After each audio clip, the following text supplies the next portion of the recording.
Olá, tudo bem? Então hoje nós vamos continuar falando da providência de Deus no nosso estudo da Confissão de Fé de Westminster, tá certo? Então vamos capítulo 5 da providência. Hoje nós vamos entrar na seção 3 e vamos falar também da seção 4, tá bem? Diz assim: na sua providência ordinária, Deus emprega meios. Todavia, ele é livre para operar sem eles, sobre eles ou contra eles, segundo o seu arbítrio.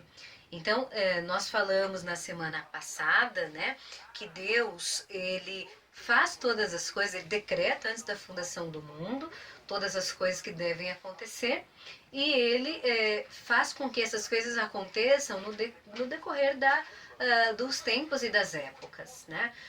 Então essas coisas vão acontecendo naturalmente.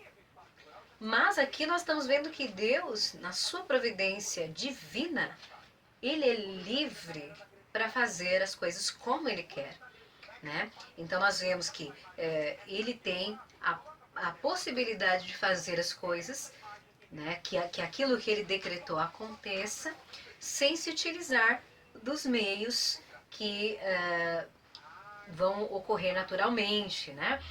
Dos tempos, das épocas, das circunstâncias. Então ele fala que Deus ele tem liberdade, né? Ele tem um arbítrio que é exclusivamente dele. Ele opera todas as coisas conforme o conselho da sua vontade. Então ele opera as coisas como ele quer e usa os meios ou não. Ele apenas faz tudo aquilo que ele deseja. Para a gente afixar esse conhecimento, né, nós vamos ler apenas um dos textos das referências abaixo. Eu vou recomendar, como sempre recomendo, que você faça todas as paráfrases de todas as referências. Em alguns casos, quando são muitas, então a gente diminui um pouquinho, né?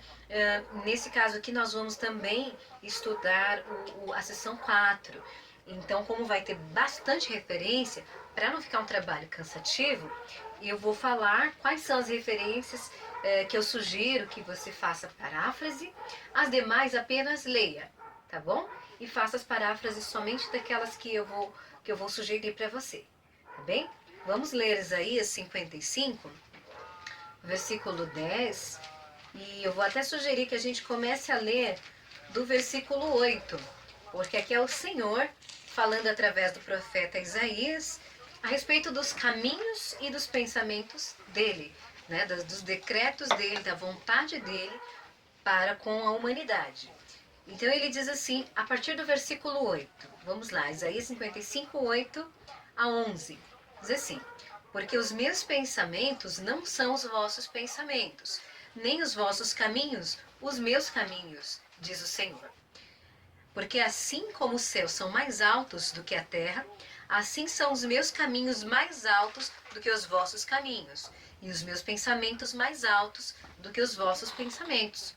Porque assim como descem a chuva e a neve dos céus, e para lá não tornam, sem que primeiro reguem a terra e a fecundem e a façam brotar para dar semente ao semeador e pão ao que come, assim será a palavra que sair da minha boca. Não voltará para mim vazia, mas fará o que me apraz e prosperará naquilo para que a designei. Né? Então aqui o Senhor está falando que os caminhos dele, os pensamentos dele, são mais altos que os nossos. Não são iguais aos nossos. Nós não devemos comparar Deus com um semelhante a nós. Né? Ele é superior, ele é o Senhor dos senhores, o Rei dos reis. Ele faz todas as coisas conforme o conselho da sua vontade, certo? Então, aqui nós estamos vendo que como o céu dista da terra, ou seja, tão distante quanto o céu é da terra, tão mais alto quanto o céu é da terra, assim os pensamentos do Senhor são mais altos do que os nossos pensamentos. Né? E aí ele vai continuar dizendo: a chuva e a neve, elas descem da terra e elas não sobem. Elas são livres para cair, não é?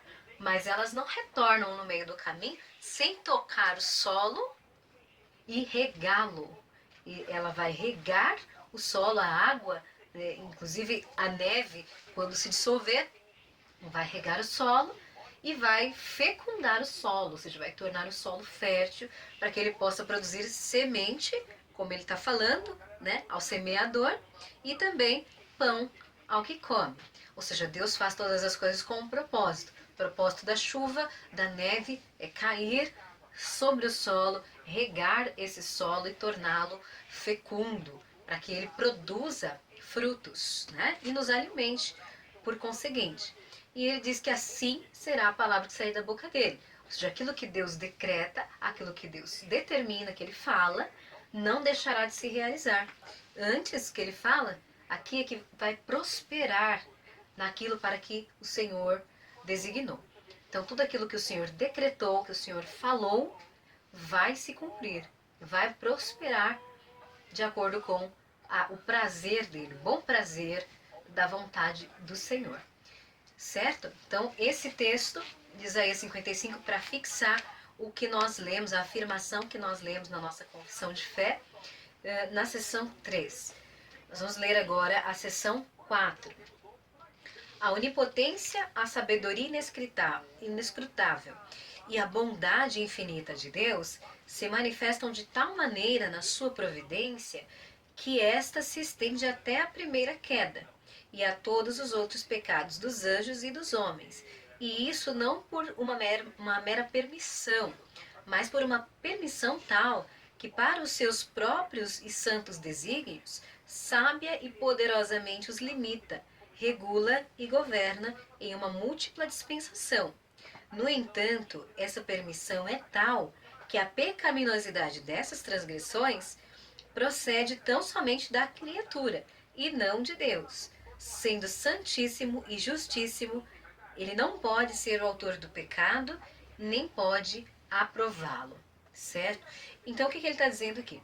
Deus, ele é onipotente, ele é de uma forma inescrutavelmente, ou seja, não tem como a gente compreender, investigar a sabedoria de Deus, né? Isso nos lembra, inclusive, não é um dos textos da referência, inclusive é um dos textos da referência, sim, é Romanos 11:32, onde Paulo admira a riqueza da sabedoria de Deus. E ele diz quão inescrutáveis são os teus juízos e os teus caminhos, né? Porque é de uma sabedoria tão grande tudo aquilo que Deus faz, que não tem como a gente sondar isso, não tem como a gente investigar a inteligência de Deus. Ele conclui ali que Deus não tem um conselheiro. Quem é o conselheiro de Deus? Deus, ele é totalmente sábio. E aqui ele diz ainda que Deus ainda tem uma bondade infinita. Ele é infinitamente bom. Né? E de tal maneira ele providencia, ele mostra, né, pela sua providência todos esses atributos que quando acontece a queda do homem, o pecado inicial de Adão, ele já tem um plano que não é um plano B, é um plano único. Deus, ele não tem mais de um plano, ele tem um plano só, e esse plano prospera, como a gente viu na sessão anterior. E mesmo com a queda, mesmo com o pecado do homem, dos anjos, como também é citado aqui, os planos dele todos se realizam. De maneira que ele não é responsável pelo pecado, ele nem é tampouco o criador e muito menos alguém que aprove o pecado. A criatura é totalmente responsável pelos seus pecados, certo?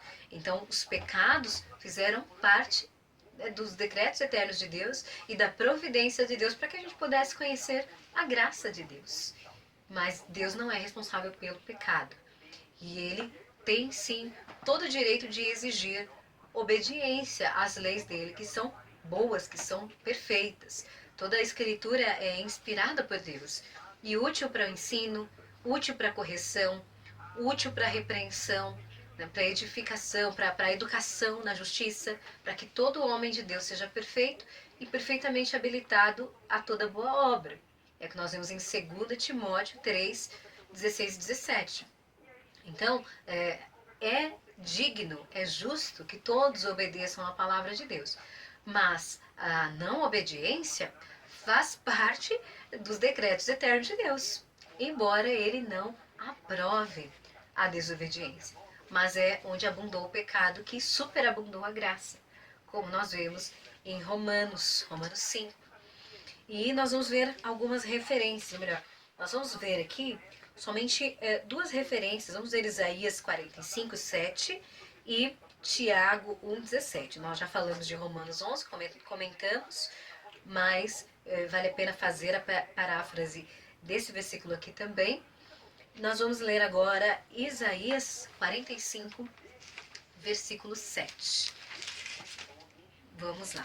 Isaías 45, versículo 7, diz assim: Eu formo a luz e crio as trevas, faço a paz e crio o mal. Eu, o Senhor, faço todas estas coisas. Então, é Deus que cria cada coisa que existe no universo. Não tem nada que exista que ele não tenha criado. Ele mesmo diz isso. Ele forma a luz, ele cria também as trevas. Como a gente vê lá em Gênesis, né? Ele fez a separação entre a luz e as trevas, né? Ele faz a paz e cria o mal. Ele criou o mal, mas ele não é uma pessoa pecadora, certo? Ele criou o mal. Né? O mal ele será praticado. Existirá o ímpio e o justo. Né? Existirá o pecado, assim como existirá a graça em todas as épocas. Mas Deus ele não é pecador, Deus não é responsável pelo pecado. Ele é o Criador. Ele é o Criador de todas as coisas, pela providência dele, que ele fez tudo isso para que tudo isso coopere para o bem daqueles que o amam e para que o nome dele seja glorificado e nós nos alegremos nele, que é o fim principal de todo homem. E ele diz: Eu, o Senhor, faço todas as coisas. Perfeito. Tiago 1,17. Tiago 1,17 diz o seguinte: Toda boa dádiva e todo dom perfeito são lá do alto, descendo do Pai das luzes, em quem não pode existir variação ou sombra de mudança. Então ele está dizendo, tudo de bom que existe vem de Deus, certo? Nós, por exemplo, né, nós sabemos que nós somos depravados, somos caídos, né, nós somos pecadores, o ser humano em geral é uma espécie decaída, né, destituída da glória de Deus por causa do pecado, né? Mas Deus, ele também nos dá boas dádivas, ele nos dá virtudes. Então, tudo de bom que você vê no ser humano vem de Deus. Né? Por isso que nós somos a imagem e semelhança do Senhor, não é porque nós somos pequenos deuses. Não, nós somos imagens e semelhança de Deus em Cristo. Né? Porque Cristo, ele reflete a glória dele em nós. E quanto mais obedientes nós somos a ele, mais nítida a imagem de Cristo se torna em nós. Mais o nome de Cristo é glorificado através de nós. Tá certo? Então, vamos ficar com essas duas leituras por hoje. E eu vou pedir que você faça a paráfrase dos seguintes versículos. Anote aí. Atos 27, versículos 24 e 31. Isaías 55, 10 e 11. E Romanos 4, 20 e 21. Faça também as paráfrases das seguintes referências a respeito da seção 4. Isaías 45, 7. Romanos 11, 32 e 30, até o 34. Então, Romanos 11, do 32 ao 34. Atos 4, 27 e 28. Salmo 76, 10. E Tiago 1, 17. Certo? Tiago 1, 17. Só essas paráfrases, os demais textos que estão citados nas referências da seção 2, da seção 3 e da seção 4 do capítulo 5 da nossa confissão de fé, eu vou pedir que você apenas leia e medite. Não precisa fazer a paráfrase. Se quiser, pode fazer. É que é bastante coisa. Então, para não ficar cansativo, eu sugiro que você faça as paráfrases só desses textos. Tudo bem? Qualquer dúvida eu estou à disposição, manda para mim a sua dúvida. Depois que você fizer as paráfrases, manda para mim também que eu dou uma olhada e te auxilio no que você precisar. E semana que vem nós estamos de volta, continuamos o nosso estudo. Até mais, fiquem com Deus.